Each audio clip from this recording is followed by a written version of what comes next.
الرحيم قد أفلح المؤمنون الذين هم في صلاتهم خاشعون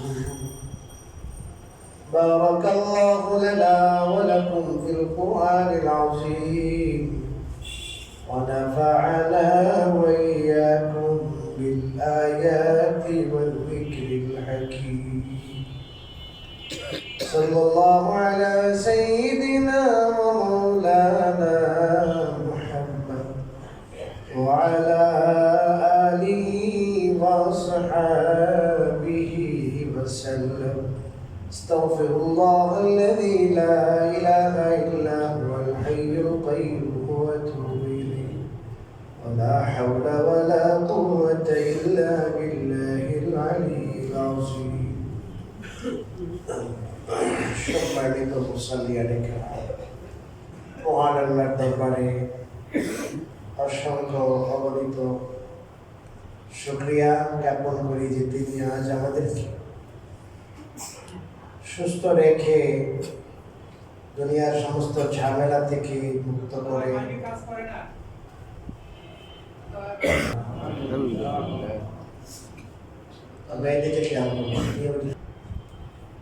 আমাদের নামাজ কিভাবে খুশু ওয়ালা হয়, আল্লাহর কাছে মকবুল হয়, গৃহীত হয়, এত সংক্রান্ত আলোচনা দীর্ঘদিন যাবৎ করার উদ্দেশ্য অনেকে ভাবতে পারেন একই সাবজেক্ট এতদিন। আপনারা জানেন হাদিস শরীফে রাসূলুল্লাহ সাল্লাল্লাহু আলাইহি ওয়াসাল্লাম বলেছেন أول ما يحاسب به العبد يوم القيامة الصلاة এই দুনিয়ার জীবনের পরে আমরা যখন আখিরাতে হিসাবের জন্য আল্লাহর সামনে দণ্ডায়মান হব, তো আখিরাতে আল্লাহ মানুষের জীবনের সকল আমল সংক্রান্ত যে প্রশ্নগুলো করবেন আল্লাহ যে আমলের হিসাব নেবেন, তার মধ্যে সর্বপ্রথম হিসাব হবে নামাজ। হাদিসে আছে রাসূলুল্লাহ বলেন, যদি এই নামাজের হিসাব যখন নেবেন, এটা যদি ভালো হয়, এখানে যদি পাস তাহলে সব কিছুতে পাস, আর এখানে যদি কেউ ফেল করে নামাজের হিসাবে যে ধরা খেয়ে যায়, তাহলে সব কিছুতে ধরা, কোনো কিছুতে কি হবে না, কাজ না। তাহলে এটা মেইন মূল।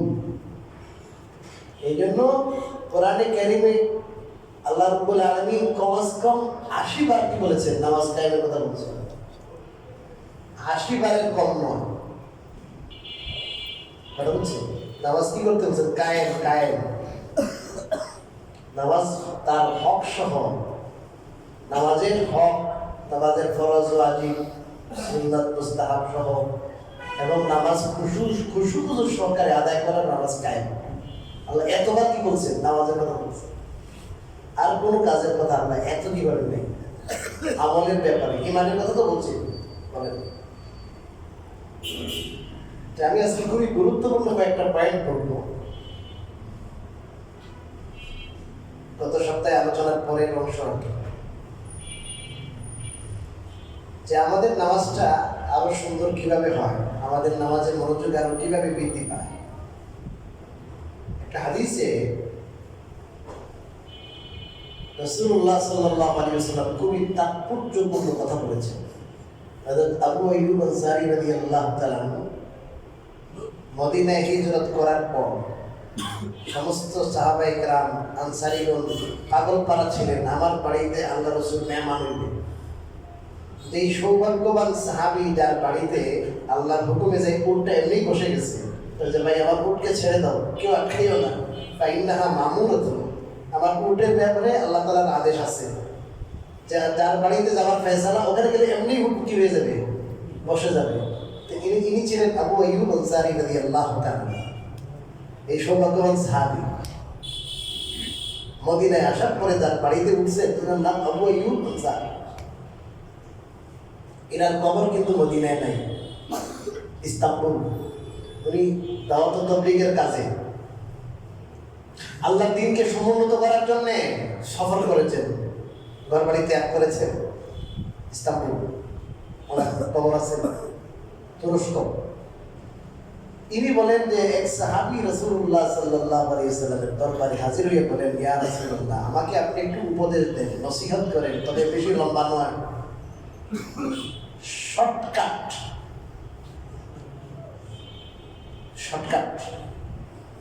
তখন রাসূলুল্লাহ সাল্লাল্লাহু আলাইহি ওয়াসাল্লাম তাকে তিনটি কি করছেন, ছোট ছোট তিনটি শর্টকাট কি করেছেন, উপদেশ দিয়েছেন।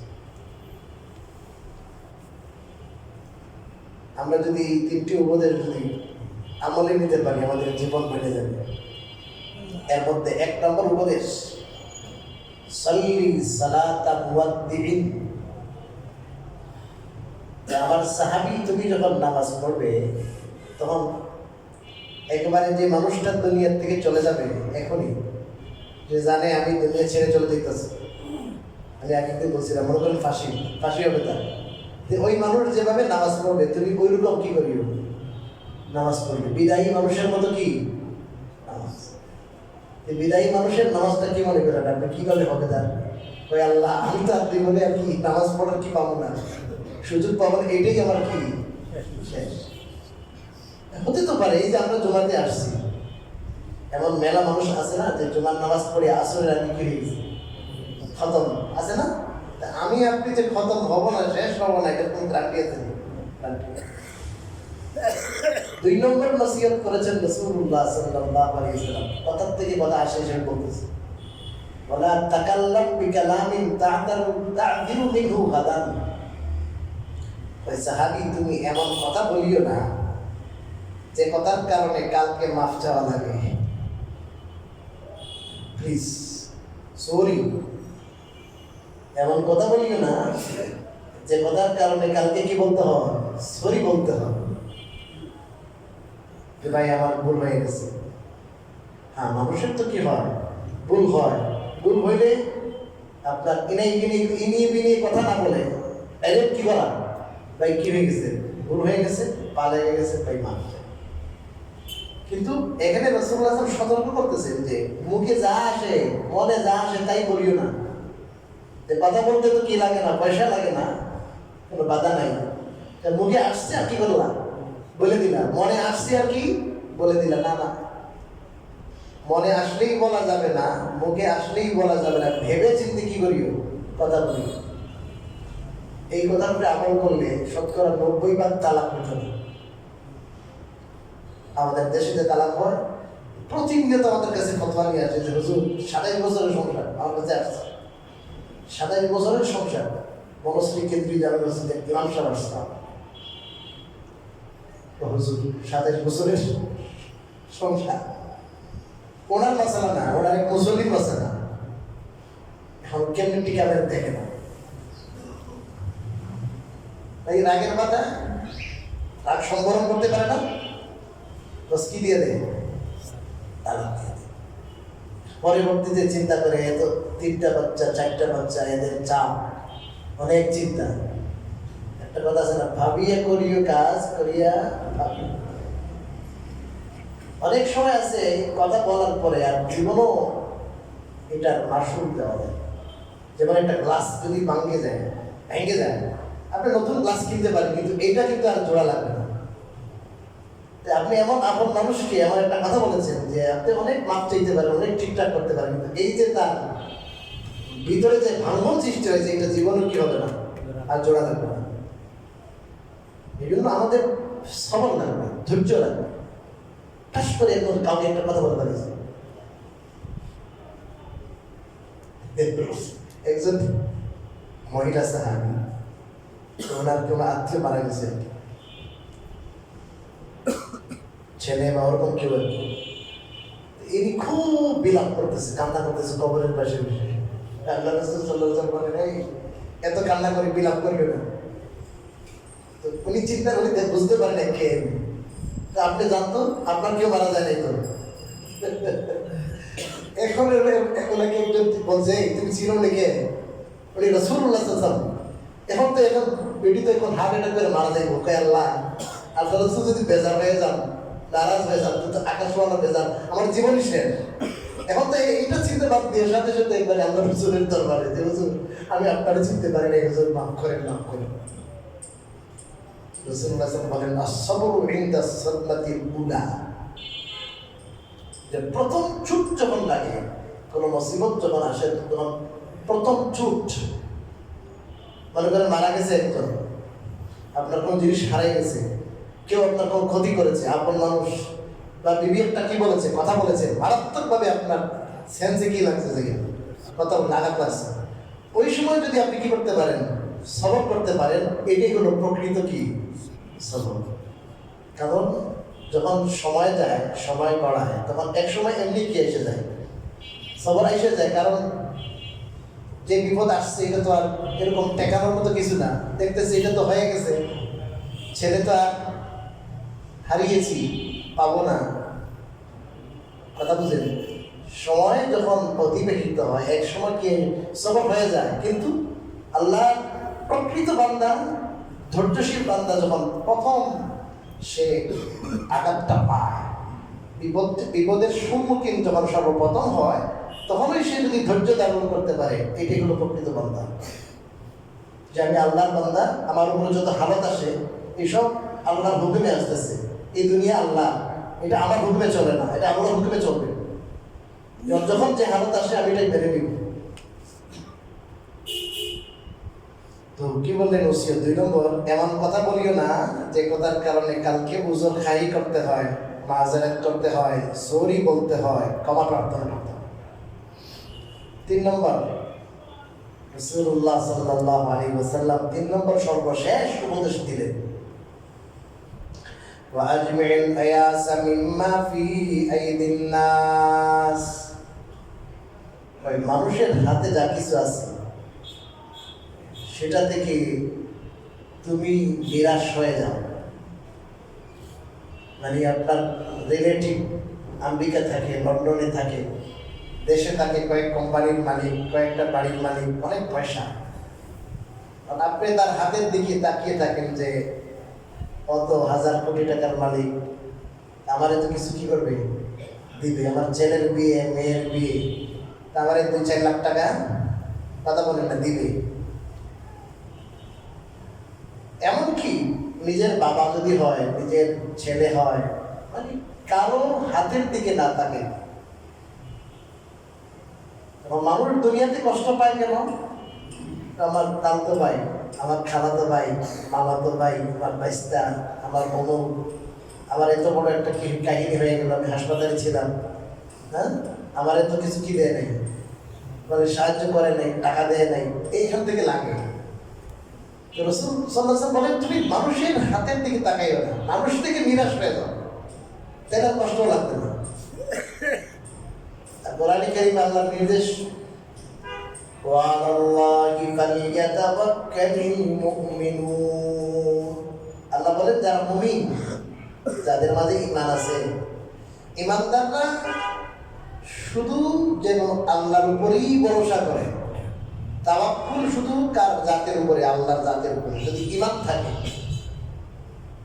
মানুষ যত বড় ধনী হোক না কেন, মানুষ অভাবী। আল্লাহ কি কোরআনে ক্লিয়ার বলছেন, আনতুমুল ফুকারা, তোমরা সবাই ফকির, সবাই কি ফকির, সবাই অভাবী, আল্লাহর কাছে এই সবাই মুখাপেক্ষী। যে মুখাপেক্ষী, একবার 2বার 3বার চাইলে আবার আমি আবার আইসি কেন দিছি না, এর কাছে আপনি চাইবেন কেন, এর হাতের দিকে তাকাইবেন কেন? আল্লাহর খাজানা, আল্লাহর ভান্ডারের দিকে কি করতে হবে, তাকাইতে হবে। ধনী মানুষের পয়সা ব্যাংক ব্যালেন্সের দিকে কি করবো না, কথা বলেন, তাকাবো না।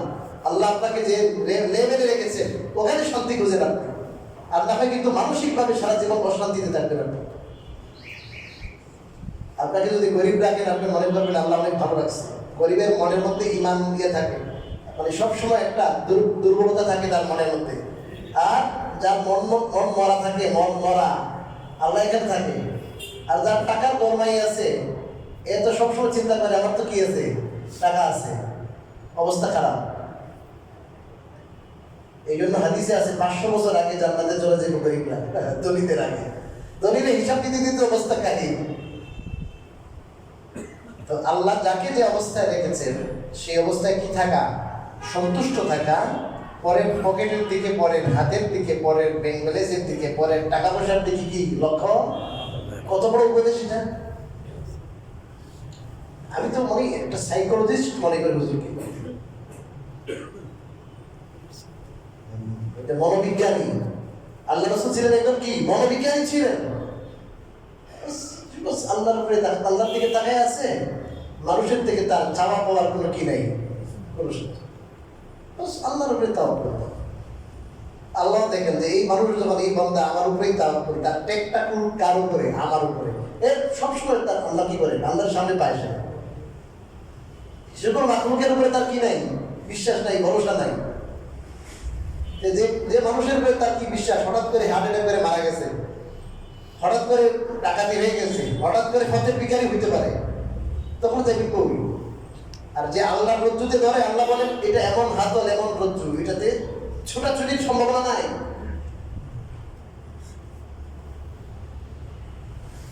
তো আমাদের মেইন টপিক এটা না, কিন্তু তিনটা নসিহত করছেন, একটা বললে আপনারা কবি হুজুরে আরো দুইটা কবি, এই জন্য বলে দিলাম আর কি আরো দুইটা।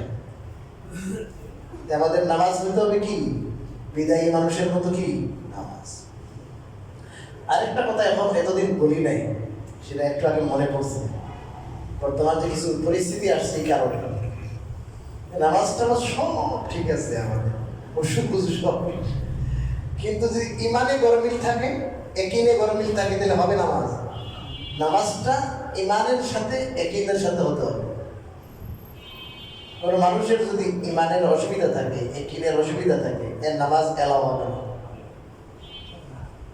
এই জন্য আপনি যদি বলেন আউল বাউল, এটা নামাজ তো পড়ে। এই যে বাউল বাউল আছেন আবুল, এটা যে কথা বলেছে, এই কথা বলার পরে সেই ইমানদার না। এগুলো ম্যাক্সিমাম এমন হই।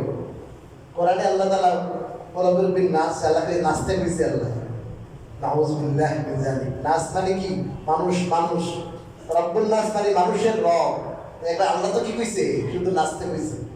তে কোরআনে কি করেছে? অপব্যাখ্যা করেছে। কোরআনে অপব্যাখ্যা করেছে এবং কয় কোরআনে আল্লাহ কখন কি কয়, আল্লাহ মানে আল্লাহ এক কথাকে আরেক কথার সাথে সে সাংঘর্ষিক হিসাবে দাঁড় করিয়েছে। কি সাংঘর্ষিক? ইমান আছে, ইমান নাই। এবং এদেরকে যারা ইমানদার মনে করে, এদেরকে কাফের মনে করে না, এদেরও ইমান নাই। এবং এদের পক্ষে যারা সাফাই দিবে, যারা কুটে ওকালতি করবে, এদের ইমান নাই। রবের বিরুদ্ধে দাঁড়াইছে। আল্লাহ কখন কি করে? আল্লাহ নিজেই জানে না কখন নাকি আল্লাহ কি করে। এদের পক্ষে আবার কোনো মানুষ দাঁড়ায়, আবার বিশেষ করে কোনো মুসলমান দাঁড়াইতে পারে? তো নামাজ পড়লেই হবে না ভাই। নামাজ পড়ার জন্যে ইমান, শতভাগ ইমান, খাঁটি ইমান নিয়ে নামাজ পড়তে হবে। আল্লাহ কোরআনে ক্লিয়ার বলছেন, কোন মানুষের যদি ইমান না থাকে, তাহলে সে যতই আমল করুক, এই সব আমল আল্লাহ বাজেয়াপ্ত করে দেয়। এমনকি মানে ইমান এত জরুরি জিনিস, আর শিরিক কুফর এত মারাত্মক জিনিস। খেয়াল করবেন যে কোনো মানুষ যদি 80 বছরও যদি কি করে থাকে, একবারে মেরে ইবাদত করে, খালেস ইমানের সাথে, তাকওয়ার সাথে, তাওয়াক্কুলের সাথে, হেফজ করে, বুখারী শরীফ মুখস্থ, কোরআন শরীফ মুখস্থ, 80 বছর আল্লাহর ইবাদত করেছে।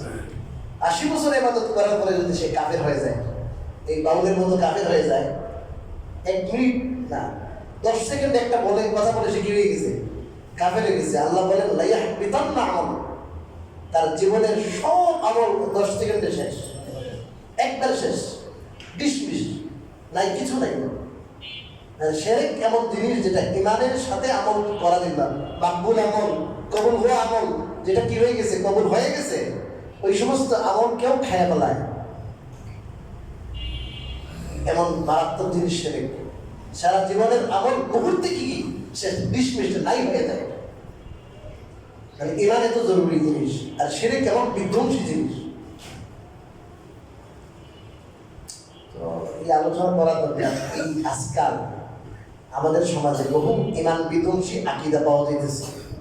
বহু মানুষ ইমান বিধ্বংসী কথা বলে বানায়, কিন্তু এ বুঝেই না যে আসলে আমার এই কথার দ্বারা কি নাই, ইমান থাকে না, বুঝতেছে না তার বউ কি হয়ে গেছে, খারাপ হয়ে গেছে। এটা নিয়ে আলোচনা দরকার আছে ভাই। আপনার কথা বুঝেন? কি লাগবে?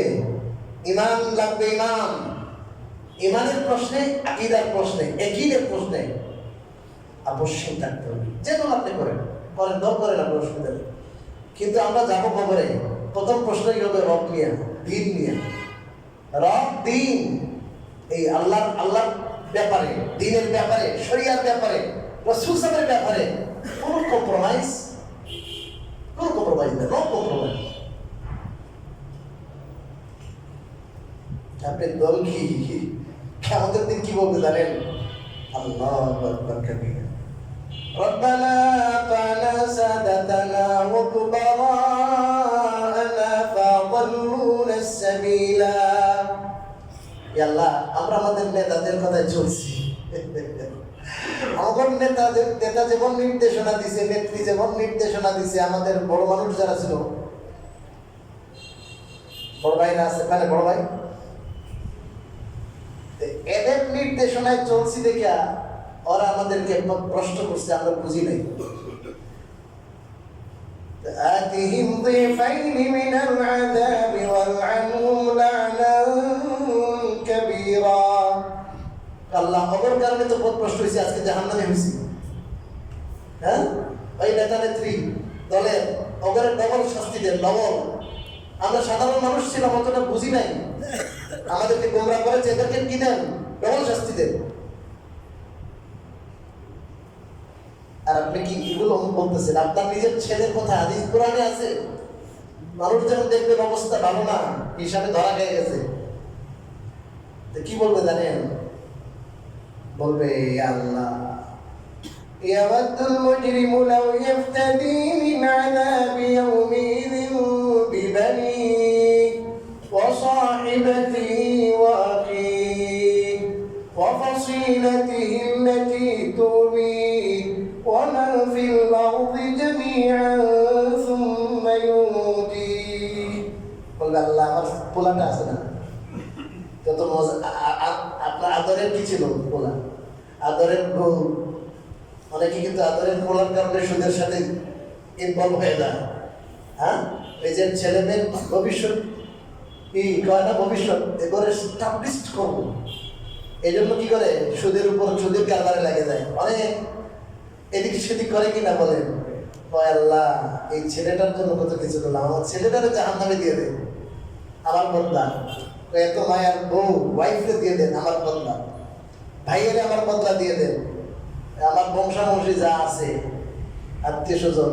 আচ্ছা, আল্লাহ যদি সবাই দেওয়া যদি না হয়, আপনার পৃথিবীর সব মানুষের দিয়ে দেন, কোথায়? জাহান্নামে। আর তাও আমারে আপনি কি করেন? অন্তত কি করেন? বাঁচান। বুঝেন নাই? সে মুক্তিপণ হিসাবে এনে দিতেছে নিজের পরিবারের সবাইকে। মাছ 2 পিস আছে, আপনারা স্বামী স্ত্রী 2 জন, আর ছেলে একটা আর মেয়ে একটা। আমরা না গেলেই হবে, ছেলে খান মেয়ে খান। কি কর? নিজের থেকে কারে বেশি মায়া? কথা বলেন না কেন? ছেলেদের নিজে না খায় কারে খাওয়ায়? ছেলেরে খাওয়ায়। নিজে না খাওয়াই মেয়েরে খাওয়ায়। নিজে না খাই আমার ওয়াইফে খান, মুখে তুলে দেন, না তুমি খাও, তুমি খাও। আমি খাইছি, দুপুরে খাইছি আমি।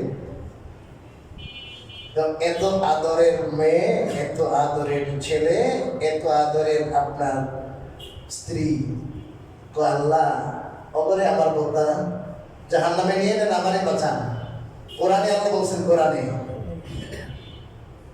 মানুষ কত বোকা হতে পারে, এদেরকে এস্টাবলিশ করার জন্য, এদের কোম্পানি একটা করে দিব, বাড়ি একটা করে দিব, ভবিষ্যৎ নির্মাণ করে দেওয়ার জন্য সে নিজেকে জাহান্নামের আপনার কি বানায়? জাহান্নামে লাকড়ি বানাইতেছে।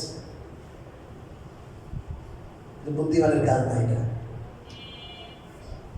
এই জন্য ভাই, আমাদের ঈমান ঠিক করতে হবে, আকীদা ঠিক করতে হবে, ইয়াকিন ঠিক করতে হবে। আর নামাজে পড়েন না, সিরাতাল লাযীনা আন'আমতা আলাইহিম গায়রিল মাগদুবি আলাইহিম ওয়ালাদ-দাল্লিন। কাদের পথ? আপনার যাদের পথ, যাদেরকে আপনি পুরস্কৃত করছেন, সাহাবায়ে নবিয়্যিন, সিদ্দিকীন, ওয়াশ-শুহাদা ওয়াস-সালিহিন। এদের পথে আপনি পরিচালিত করেন। ফজর পথ কি আউবাউলের পথ? প্রতি রাকাত নামাজে সিরাতে মুস্তাকিম, সরল পথের উপর যেন আল্লাহ রাখে, সরল পথ যেন দেখায়। আমরা প্রতি রাকাত নামাজে কি করতেছি? আল্লাহর কাছে সরল করতেছি, চাইতেছি, কিন্তু নামাজের বাইরে কিন্তু অন্য পথে চলতেছি। তার মানে নামাজ আল্লাহর কাছে এলাও হতেছে না। আচ্ছা, এবার আসেন নামাজ আল্লাহর কাছে গ্রহণযোগ্য হওয়ার জন্য, খুশু হাসিল হওয়ার জন্য আরেক ধাপ আমরা আগাই। আরেক ধাপ হলো যখন আমরা নামাজ শুরু করব, শুরু থেকে শেষ পর্যন্ত যেই অবস্থায় যেই দিকে তাকানো সুন্নাত ওই দিকে তাকাইব। মনে করেন প্রথমে দাঁড়াবো না, যখন দাঁড়াবো ওই সময় আপনার সিজদার জায়গার দিকে তাকাবো, একটু দূর পর্যন্ত তাকাবেন, হবে না, সিজদার জায়গার দিকে তাকাবেন। দাঁড়ানোর সময় গাদা যেমন ঝুঁকে দাঁড়ায়, ঝুঁকে মাথাটা নোয়াইয়া, এরকম নোয়ানো মাকরু। আর বুক টান করে একবারে ভাইবানের মতো কি করা, বুঝলেন না, অহংকারীর মতো, এটাও মাকরু। স্বাভাবিকভাবে থাকবো, মাথাটা একটু ঝুঁকা থাকবে, এটাকে মাথা নোয়ানো না, একবারে স্ট্যান্ড থাকবে সে, কিন্তু মাথাটা ওই যে সিদ্ধার দিকে তাকাইতেছে না, একটু মাথাটা কোন দিকে আছে, একটু মাথাটা লইয়ে আছে, বিনয়ী ভাবে। যেমন আপনি কোন হাকিমের কাছে, র্যাবের কাছে আপনাকে তলব করেছে, আপনার র্যাব, আপনার সেনা অধিদপ্তরে আপনাকে তলব করেছে, হাইকোর্টে আপনাকে তলব করেছে, আপনি ওখানে যেমন কি দিবেন, হাজিরা দিবেন, কারণ ওই আদালতের ওই দরবারে ভয় কাজ করে। আর সবচেয়ে বড় দরবারে দাঁড়াইছি, এখন যদি বুক চেয়ে থেকে এরকম দাঁড়াই, এর হবে না। আবার যদি কেউ বেশি খুশু দেখাইতে যাইয়া গাদার মতো কি করে মাথা নোয়াইয়ে দেয়, এটাও ঠিক না। আচ্ছা, তো সেটার দিকে তাকাবো। তারপরে যখন আপনি রুকুতে যাব, তখন পায়ের দিকে, কোন দিকে বলেন? আমাকে একটু গত সপ্তাহ প্রশ্ন করেছে। রুকুতে গেলে পায়ের দিকেও তাকাইতে পারবেন, সিদ্ধার জায়গার দিকে, কিন্তু হানাফি মাযহাব অনুযায়ী বিভিন্ন রিওয়ায়াতের দ্বারাও প্রমাণিত আপনার পায়ের দিকে তাকাবেন। যদি সিদ্ধার দিকে তাকান হবে, অসুবিধা নেই। সামি আল্লাহু লিমান হামিদা বলে দাঁড়াবেন, এখন দেখতেছে সামনে কলকাতা কি না, এদিক সেদিক না, তখনও আপনি সিদ্ধার জায়গাতে। যখন সিজদায় যাবেন, তখন আপনি যে জায়গায় সিজদা করলেন, আপনার ওই নাক যে জায়গায়, ওই জায়গার দিকে তাকাইবেন। ওই জায়গায় কপাল, নাক যে জায়গায় লাগে, ওই জায়গার দিকে তাকাই বলবেন যখন, তখন কুলের দিকে। কোন দিকে বলেন? কুলের, কুলে, বসা অবস্থায় কুলের দিকে তাকান। সালাম যখন ফেরাবো, তখন ডান কাঁধে, যখন এদিকে সালাম ফেরাবো ডান কাঁধের দিকে, ডান কাঁধের দিকে তাকায় একবারে লাস্ট মাথা পর্যন্ত খেয়ে আসছে না আসছে কি দেখতেছে, নাজিরা দিতেছে। আপনার বাম কাঁধের সময় যখন সালাম ফেরাবেন, বাম কাঁধের দিকে তাকাবেন, উদ্দেশ্য থাকবে আমার বামে একবারে লাস্ট মাথা পর্যন্ত যত মানুষ আছে সবাই রেখে দিচ্ছে সালাম। তবে যত মানুষ আছে এবং চেহারার দিকে তাকাইবেন না। কেউ তো আছে এরকম প্রথম কাতার না, এরপরে দ্বিতীয় তৃতীয় কাতার পর্যন্ত কারা আছে সবাই দেখা আছে না, না একদিন এত বেশি মাথা ঘুরে গেল। এটা হলো একটা স্ট্যান্ড। আপনি নামাজে যখন যে রুকুনে যেই দিকে তাকানো সুন্নাত, ওই দিকে যখন তাকাবেন, আপনার দৃষ্টি যখন ওইদিকেই নিবদ্ধ থাকবে, তখন আপনার খুশু অনেকটা নামাজের মধ্যে বৃদ্ধি পাবে। আরেকটা জিনিস হলো, নামাজ যখন পড়বেন, তখন নামাজের শুরু থেকে নিয়ে শেষ পর্যন্ত ফিকহের কিতাবের মধ্যে রাসূলুল্লাহ সাল্লাল্লাহু আলাইহি ওয়াসাল্লামের নামাজের যে তরিকা, এই তরিকাটা বিস্তারিত বিবরণ আছে। আপনাদেরকে আমি ফিকহের কিতাবের হাওয়ালা দিলাম কেন? অনেকের মনে প্রশ্ন আসবে, হুজুর রাসূলুল্লাহ সাল্লাল্লাহু আলাইহি ওয়াসাল্লামের আমল তো থাকে কোথায়? হাদিসের কিতাবে। কোথায় থাকে? কথা বলেন না, হাদিসের কিতাবে থাকে। রাসূলুল্লাহ সাল্লাল্লাহু আলাইহি ওয়াসাল্লামের নামাজের ফুল তরতিব শুরু থেকে শেষ পর্যন্ত এটার বিবরণ আছে কোথায়? হাদিসে আছে। আপনি হাদিসের কথা এটা বলবেন, আমি বলবো না, আপনি হাদিসের কিতাবে দেখবেন না, আপনি দেখবেন ফিকহের কিতাবে। এই কথাটা একটু বোঝার দরকার। কারণ হাদিসের কিতাবে কোনো একটি হাদিস এমন নাই যে হাদিসে নামাজের শুরু থেকে সালাম ফিরানো পর্যন্ত সব নামাজের তরিকা ওয়াজিব, মুস্তাহাব, সুন্নত, ফরজ সব আছে, এরকম নাই। হাদিসের মধ্যে রাসূলুল্লাহ সাল্লাল্লাহু আলাইহি ওয়াসাল্লাম কোনদিন বয়ান করেন নাই এমনভাবে যে আজকে তোমাদেরকে আমি কি শিখাইতেছি, নামাজের শুরু থেকে নিয়ে শেষ পর্যন্ত যত মাসালা আছে এক হাদিসে সব মাসালা বলে দিতেছি, এমন নাই। রাসূল নামাজ পড়েছেন বছরের পর বছর, নামাজ সংক্রান্ত বিভিন্ন মাসলা মাসাইল সময় সময় কি করছে বলছে। আর নামাজের মধ্যে এমন বিষয় আছে কতগুলো আমল ছিল পরবর্তীতে রহিত হয়ে গেছে, পরবর্তীতে এটা থাকে নাই, আমল চেঞ্জ হয়েছে। কি হয়েছে বলেন? যেমন বুখারী শরীফের হাদিসে আছে রাসূলুল্লাহ সাল্লাল্লাহু আলাইহি ওয়াসাল্লাম এবং সাহাবায়ে কেরাম নামাজ পড়তেন, জামাতে নামাজ চলতেছে। তো একজন আসছে একটু এক দুই রাকাত পরে এসে বলতেছে, নামাজের প্রতি কথা বলতেছে, ভাই কয় রাকাত হয়েছে? এক রাকাত হয়েছে। তো উনি এক রাকাত পড়িয়া তারপরে কি হইতেছে? শরীক হইতেছে। কথা বলেন না? এটা কোথায় আছে? হাদিস বুখারীতে আছে। বুখারী যারা শুধু কয় বুখারী বুখারী, তো বুখারী তো আছে কি নামাজে কি চলতো? কথা বলেন না, নামাজের ভিতরে কথা চলতো। আব্দুল্লাহ বিন মাসউদ রাদিয়াল্লাহু তাআলা হাবশায় গেছেন সফরে। কোথায়? হাবশা, ইথিওপিয়া বর্তমান। আয়েশা রাসূলুল্লাহ সাল্লাল্লাহু নামাজে পাইছে, নামাজ দিছেন সালাম। কি দিতেছেন? কথা বলেন। আল্লাহ রাসূল নামাজ পড়তেছেন, আমি যদি নামাজে থাকি আপনারা সালাম দিবেন নি? এগুলি সালাম দিয়ে দিয়েছে। কে? একবার প্রথম সারির সাহাবী। রাসূলুল্লাহ সাল্লাল্লাহু আলাইহি ওয়াসাল্লাম বলেছেন, তোমরা কোরআনের ইলম শিখবা চারজন থেকে। এক নম্বরে বলছেন আব্দুল্লাহ বিন মাসউদ থেকে। বুখারীতে আছে যে আব্দুল্লাহ বিন মাসউদ থেকে আমাদের ফুল ফিকহ হানাফির বেস আব্দুল্লাহ বিন মাসউদ। কুফায় ছিলেন, কুফায়। উনি পুরা নামাজ, পুরা দিন মাসলা মাসের শিখাইছেন কুফায়। উমর ইবনে খাত্তাব রাদিয়াল্লাহু তাআলা আব্দুল্লাহ বিন মাসউদকে পাঠিয়েছেন, যাই আপনি ওদেরকে দিয়ে কুফা নিজের হয়েছে অনেক আগেই দিন শিখান দেয়। আব্দুল্লাহ বিন মাসউদ রাদিয়াল্লাহু তাআলা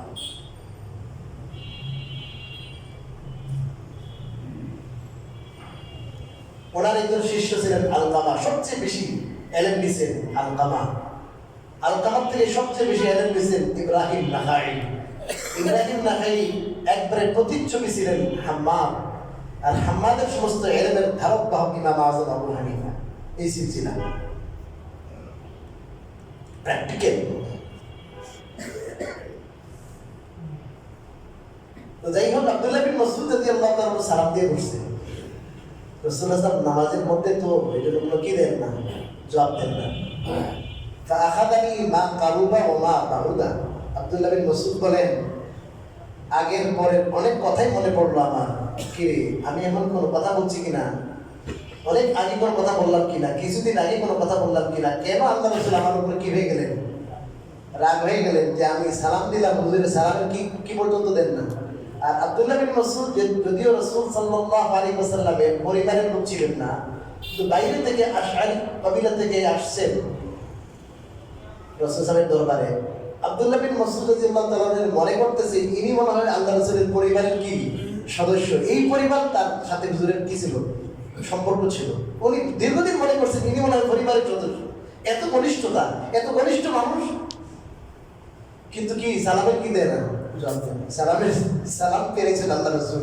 তখন সাথে সাথে বুঝতে পারছেন যে আব্দুল্লাহ বিন মাসউদ তো পেরেশান হয়ে গেছে।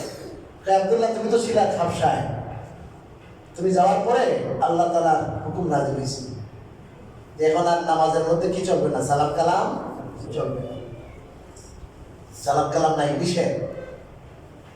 এরকম নামাজের মধ্যে কাল পরিক্রমায় কিছু কি আসছে বলেন, পরিবর্তন আসছে। এখন ওখানে আপনি হাদিস যদি শুধু হাদিস পড়তে যান, তা আপনি বিভ্রান্ত হয়ে যাবেন। আপনি কোনটা নেবেন আর কোনটা কি করবেন, বাদ দিবেন। আপনি হাদিস দিয়ে 4 রাকাত, আল্লাহর কসম 4 রাকাত নামাজ আপনি হাদিস জোড়া দেওয়া কঠিন হবে, জোড়া দেওয়া কঠিন হবে। এই জন্য নামাজ সংক্রান্ত যত হাদিস আছে, এই সব হাদিস মিলাইয়া যাদেরকে আল্লাহ রাব্বুল আলামিন উদ্ভাবনী শক্তি দিয়েছে, কবি পাণ্ডিত্যপূর্ণ এলেম দিয়েছে, এনারা হাদিস কোনটা আগের কোনটা পরের, কোন জায়গায় কোনটা ফিট করবে, এই সব একত্র কইরা আমাদের জন্য একটা নির্যাস বাইর করে দিছে। বাইর করে কইছে যে ভাই নামাজের ফরজ এই কয়টা, নামাজের ওয়াজিব এই কয়টা, নামাজের সুন্নত এই কয়টা, এইভাবে নামাজের শুরু থেকে শেষ পর্যন্ত ওনারা আমাদের প্রতি ইহসান করছে।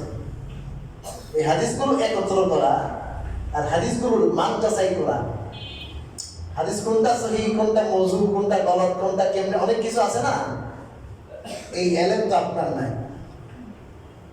এই জন্য ফুকাহে কেরামের দ্বারস্থ হইব কেন, যে এই সমস্ত হাদিস থেকে যে জিনিসটা প্রমাণিত হয়, যেটা সঠিক প্রমাণিত হবে, এই জিনিসটাকে নেওয়ার মতো যোগ্যতা আমাদের নাই দেখা ওনাদের দ্বারস্থ হয়েছে।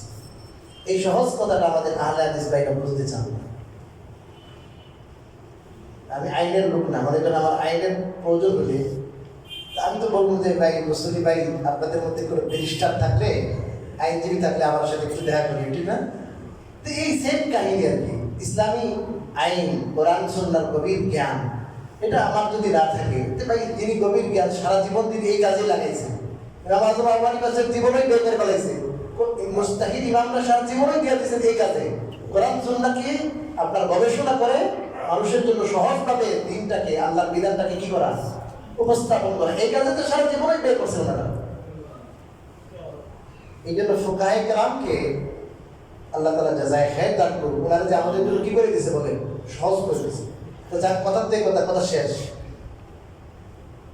এই ফিকহি কিতাবের মধ্যে নামাজের যে তরতিব আছে শুরু থেকে শেষ পর্যন্ত যে রূপরেখা দেওয়া হয়েছে, ওটা আমরা একটু পড়ব, ওটা পড়িয়া ওইভাবে নামাজটা পড়ার কি করবো, চেষ্টা করবো ইনশাল্লাহ। সময় শেষ, আগামী সপ্তাহে আমি আপনাদেরকে একটু সহজ করে, সব তো আর বলতে পারবো না, মোটা দাগে কিছু কথা নামাজের শুরু থেকে কি পর্যন্ত শেষ পর্যন্ত একটু কি করবো, একটু বলবো ইনশাআল্লাহ। আল্লাহ যদি তৌফিক দান করেন।